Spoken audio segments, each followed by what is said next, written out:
सुप्रभात। आज शनिवार 22 नवंबर 2025 है। एक और हफ्ता आया और चला गया और हम फिर से जी उठने और रैप्चर के करीब हैं और अपने प्रभु और बचाने वाले यीशु मसीह के साथ हमेशा के लिए समय बिताने वाले हैं। जब मैं बच्चा था, मेरी माँ जीनियर इरेक्सन मुझे तब तक बाइबल की कहानियाँ पढ़कर सुनाती थी जब तक मैं सो नहीं जाता था। ये तस्वीर में मैं हूँ। इसमें मेरे दिल में न सिर्फ माँ को भविष्यवक्ताओं की कहानियाँ पढ़ते हुए सुनने की, बल्कि अपने जमाने में परमेश्वर के एक नबी को व्यक्त जानने की भी इच्छा पैदा हुई।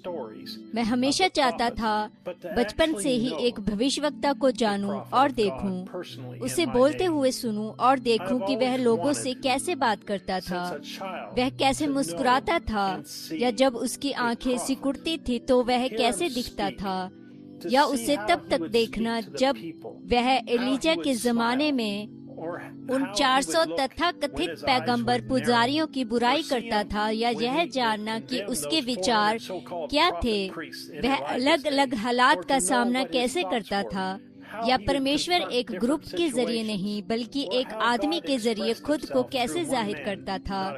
मेरी माँ ने मुझे जो वचन पढ़कर सुनाए थे, उनके अनुसार परमेश्वर खुद सीधे भविष्यवक्ता से बात करेंगे और फिर भविष्यवक्ता आकर लोगों से बात करेगा। कुछ लोग कहेंगे कि अगर कोई भविष्यवक्ता आपके शहर के बाहर रहता है या उसके लोकल चर्च में नहीं जाता है तो आप उसे नजरअंदाज कर सकते हैं। ये बिल्कुल बकवास है। जब परमेश्वर किसी भविष्यवक्ता को भेजता है तो वह उस भविष्यवक्ता को उसकी माँ के गर्भ में बनने से पहले ही देशों के लिए नियुक्त और पवित्र करते हैं। यिर्मयाह अध्याय 1 आयत 5। इसके अलावा हम परमेश्वर द्वारा नियुक्त अग्नि के स्तंभ से सही साबित भविष्यवक्ता को उन 9 दानों के साथ भ्रमित नहीं करते हैं, जिन्हें चर्च को बताने से पहले 2 या 3 गवाहों द्वारा जांचा जाना चाहिए। एक विश्वासी पादरी या कोई भविष्यवक्ता के पद को जांच करने की हिम्मत नहीं करता। जब वे दान, जहाँ पौल ने कहा, मैं सबसे अच्छे दान के लिए दिल से प्रार्थना करता हूँ, वे चर्च दान है और ऑफिस नहीं है। एक दान होता है और एक ऑफिस। एक ऑफिस होता है, वह एक भविष्यवक्ता होता है।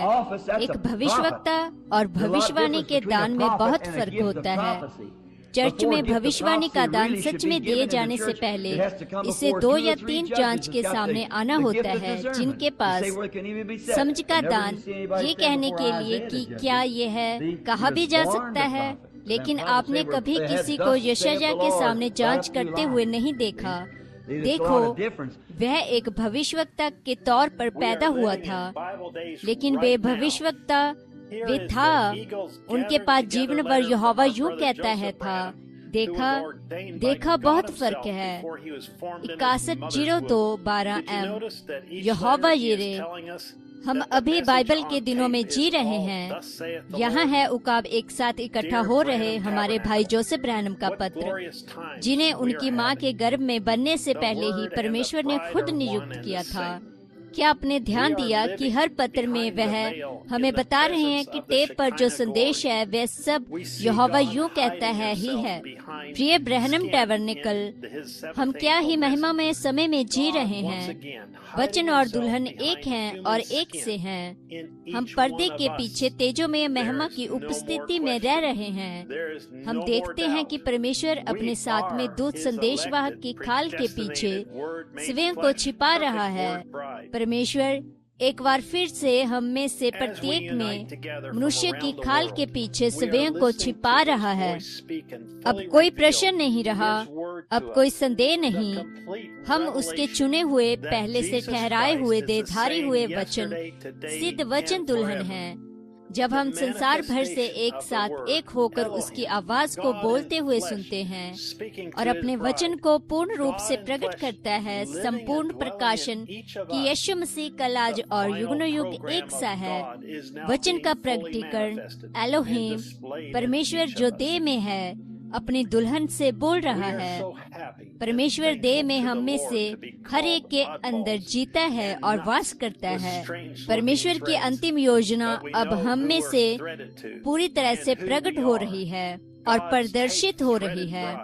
हम बहुत खुश हैं और प्रभु का धन्यवाद करते हैं कि हमें अनोखा व्यक्ति बुलाया जाता है और अजीब से पेचदार दिखने वाले नट, लेकिन हम जानते हैं कि हम किसके पेच हुए हैं और हम कौन हैं। परमेश्वर के टेप से पेच हुई दुल्हन, और ये हमें उसकी ओर खींच रहा है और अधिक कस रहा है और अधिक कस रहा है जब हम उसके साथ एक बन जाते हैं। यीशु मसीह कल, आज और युगनोयुग एक सा है। हम पर्दे को फाड़ते हुए अग्नि के स्तंभ के अंदर चले गए हैं और परमेश्वर की आशीषों के साथ बाहर आए हैं। लोग इसे देख नहीं सकते, वे इसे समझ नहीं सकते, लेकिन हमारे लिए यह बिल्कुल स्पष्ट है क्योंकि हम हमारे संगीत रचयिता और निर्देशक की ही आत्मा में हैं। ये परमेश्वर की आवाज है जो टेपों पर अपनी दुल्हन को निर्देशित कर रही है। हम भेंट की रोटी पर जीवित हैं, उस मन्ना पर जो केवल एक अलग हुए लोगों को दिया गया है। यही एकमात्र चीज है जिसे हम खा सकते हैं।